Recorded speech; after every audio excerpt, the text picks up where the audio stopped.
जब आत्मसम्मान ने युद्ध को बदल दिया। क्या कभी सोचा है कि एक राजा ने कैसे अपनी हार को जीत में बदल दिया? एक ऐसा युद्ध जो सिर्फ तलवारों का नहीं बल्कि आत्मसम्मान और वीरता का था। सिकंदर, जिसने आधी दुनिया पर राज किया, लेकिन एक राजा की बहादुरी के सामने खुद को झुका दिया। ये कहानी है राजा पोरस की, जो आज भी इतिहास के पन्नों में अमर है। आज हम आपको एक ऐसी ऐतिहासिक घटना के बारे में बताएंगे जिसने भारत के इतिहास में वीरता और आत्मसम्मान की एक अमर गाथा लिख दी। बात उस समय की है जब सिकंदर महान ने अपनी सेना के साथ भारत की तरफ कूच किया। वह पहले ही आधी दुनिया को जीत चुका था और अब उसकी नजर भारत पर थी। सिकंदर का सामना हुआ भारत के एक महान राजा पोरस से। पोरस, जो झेलम नदी के किनारे एक छोटे लेकिन साहसी राज्य के राजा थे। सिकंदर को लगा कि यह युद्ध भी उसके लिए आसान होगा, जैसे बाकी युद्धों में हुआ था। लेकिन सिकंदर नहीं जानता था कि उसे एक ऐसी वीरता का सामना करना पड़ेगा जिसे केवल तलवारों से नहीं तोड़ा जा सकता था। झेलम नदी के किनारे हाइडेस्पीस की लड़ाई शुरू हुई।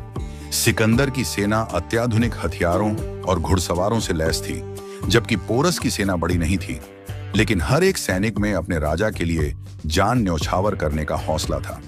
खास बात यह थी कि पोरस की सेना के पास हाथी थे, जिन्हें युद्ध में पहली बार देखने के बाद सिकंदर की सेना में हड़कंप मच गया। युद्ध की शुरुआत हुई और दोनों ओर से सैनिक पूरी ताकत से लड़े। सिकंदर को इस बार जीत इतनी आसान नहीं लग रही थी। पोरस खुद अपने हाथी पर सवार होकर अपनी सेना का नेतृत्व कर रहे थे। वह घायल हो गए, लेकिन फिर भी डटे रहे।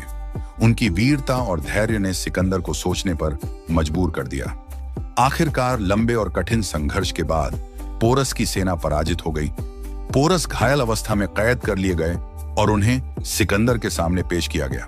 अब आता है कहानी का सबसे महत्वपूर्ण मोड़। सिकंदर, जो किसी भी पराजित राजा को अपनी दया पर निर्भर मानता था, पोरस से पूछता है, तुम्हारे साथ कैसा व्यवहार किया जाए?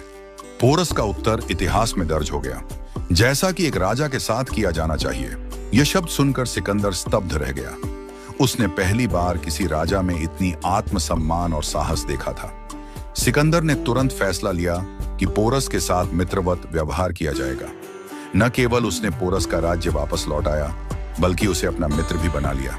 इस तरह पोरस भले ही युद्ध हार गए, लेकिन उनकी आत्मसम्मान और वीरता ने सिकंदर का दिल जीत लिया।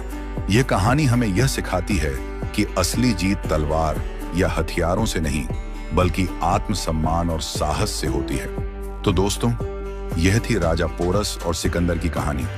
क्या आप सोच सकते हैं कि कैसे एक राजा ने अपनी हार को भी सम्मान से जीता और इतिहास में अमर हो गया?